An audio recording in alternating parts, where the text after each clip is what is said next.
এখন দেখবেন ব্যবসা বাণিজ্য নিয়ে পর্যালোচনা ও বিশ্লেষণ ভিত্তিক সেগমেন্ট বিস্টক, যেখানে থাকছেন একজন বিশিষ্ট ব্যবসায়ী ব্যক্তিত্ব। সুপ্রিয় দর্শক, বিস্টকে আজ আমাদের সাথে আছেন লতিফ রিয়েল এস্টেট লিমিটেড এবং আক্তার প্রপার্টিজ লিমিটেডের ম্যানেজিং ডিরেক্টর মোহাম্মদ আক্তার বিশ্বাস। স্বাগত আপনাকে আমাদের আয়োজনে।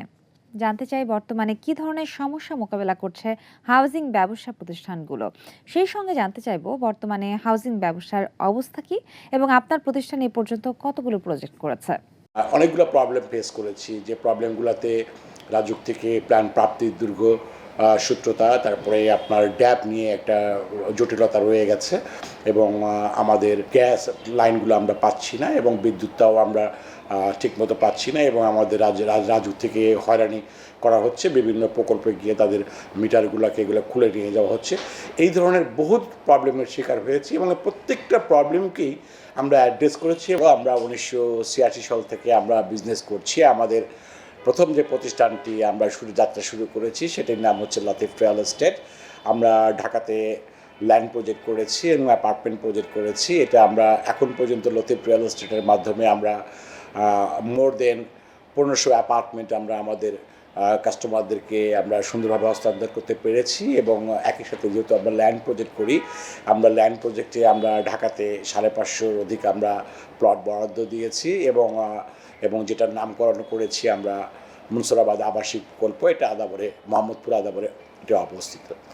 আর আমরা যেটি আমরা বাসস্থান নিরসনকল্পে আমরা শুধু ঢাকার মধ্যেই বিস্তীর্ণ আমরা করিনি, আমরা চিন্তা করেছি যে আমরা ঢাকার বাইরে আমরা কিভাবে আমরা বাসস্থান নিশ্চিত করতে পারি সর্বময় সকলের জন্য।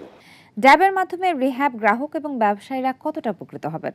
আমরা গ্রিন আরবানের পক্ষে, আমরা এই শহরটাকে সাজানোর পক্ষে। আমরা চাই যে আমাদের শহরটাতে তো আপনার জনগোষ্ঠী যেভাবে বেড়ে চলেছে, তাতে সবার এই আবাসন মৌলিক চাহিদা পূরণের জন্য দুটো অপশন, একটা হচ্ছে আপনাকে ভার্টিক্যালি যেতে হবে অথবা আপনাকে হরিজন্টালি যেতে হবে, তাছাড়া আমাদের কোনো পথ নেই। তো সুতরাং আমরা আমাদের পার্শ্ববর্তী দেশ যেমন Delhi, Sri Lanka, Singapore, Thailand, Malaysia, আমরা যদি হংকং, এই সমস্ত দেশেরকে আমরা যদি চিন্তা করি, সবাই উপরের দিকে উঠেছে। আমাদের বর্তমান যে ড্যাপটা প্রণয়ন হয়েছে এটা উপরের দিকে ওঠা তো দূরের কথা এবং আমাদের প্লাট সংখ্যাটাও কমিয়ে দিয়েছে, যাতে করে আমাদের একদিকে যেমন বাসস্থানের ঘাটতি হবে, অন্যদিকে আমাদের ব্যবসায়িক দিকটাও অনেকটা কঠিন হয়ে যাবে উত্তরণের জন্য এবং আমাদের ফ্ল্যাটগুলোর দামও বৃদ্ধি পাবে। কাঁচামালের মূল্য এখন অনেক বেশি, ফলে মধ্যবিত্তরা ফ্ল্যাট কিনতে পারছেন না। এই ব্যাপারে আপনার বক্তব্য কি? প্রথম হচ্ছে জমির স্বল্পতা এবং জমির দাম ঊর্ধ্বগতি। দ্বিতীয়ত হচ্ছে নির্মাণ সামগ্রীর মালগুলা, এটারও দাম ঊর্ধ্বগতি বহির্বিশ্বের সঙ্গে।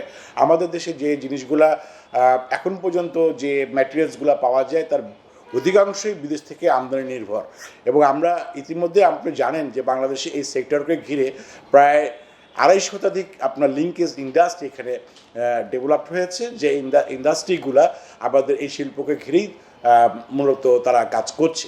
তো এই ইন্ডাস্ট্রিগুলো এখানে হলেও এখানে আমরা শ্রমজনিত যে সমস্ত এক্সপেরিয়েন্স আছে এটা কিছুটা নামিয়ে আনতে সক্ষম হয়েছি। সবশেষে আপনার কাছে জানতে চাইবো, বর্তমানে সরকারের নিকট আপনাদের প্রত্যাশা কতটুকু এবং সেই সাথে কোনো কোম্পানি থেকে গ্রাহক প্রতারিত না হয় সেই ব্যাপারে আপনারা কি পদক্ষেপ গ্রহণ করবেন? রিহ্যাবিলিটি প্ল্যাটফর্ম, যেখান থেকে আমরা আমাদের দাবি দাবা, আমাদের সমস্যার সমাধানগুলো আমরা করতে পারি। এই প্ল্যাটফর্মে আসলাম আমরা 92-তে। আমাদের লতিফ রিয়েল এস্টেটের যাত্রা শুরু হয়েছে 1986-এ। তো সুতরাং আপনি এতেই বুঝতে পারছেন যে আমরা আগের থেকেই এই বিজনেসটাতে আছি এবং আমরা এই বিজনেসের সমস্যার সমাধান এবং কী করলে কি হয় এগুলো নিয়ে আমরা সব কিছু করছি এবং দীর্ঘ পথ চলায় এই সমস্যাকে চ্যালেঞ্জ রেখেই আমাদের অনেক সদস্য ভাই তাদের সদস্যপদ হারিয়েছেন। এদের সঙ্গে নিয়ে আমরা মোকাবেলা করে আমরা রিহ্যাবকে একটা গণতান্ত্রিক চর্চায় ফিরিয়ে আনার জন্য আমরা আন্দোলন করি এবং আমরা কোর্টের মাধ্যমে আমরা একটা দিক নির্দেশনা পাই। অসংখ্য ধন্যবাদ আপনাকে আমাদেরকে সময় দেওয়ার জন্য। আর এই ছিল আজকের আয়োজন। এতক্ষণ দেখছিলেন Pubali bank PLC business point, সাথে ছিলাম তাসনুভা মোহনা। সুপ্রিয় দর্শক, সামনের সপ্তাহে নতুন নতুন ব্যবসায়িক খবরাখবর নিয়ে আবারও দেখা হবে এটিএন বাংলার পর্দায়। সে পর্যন্ত সকলে সুস্থতা কামনা করে বিদায় নিচ্ছি। আল্লাহ হাফেজ।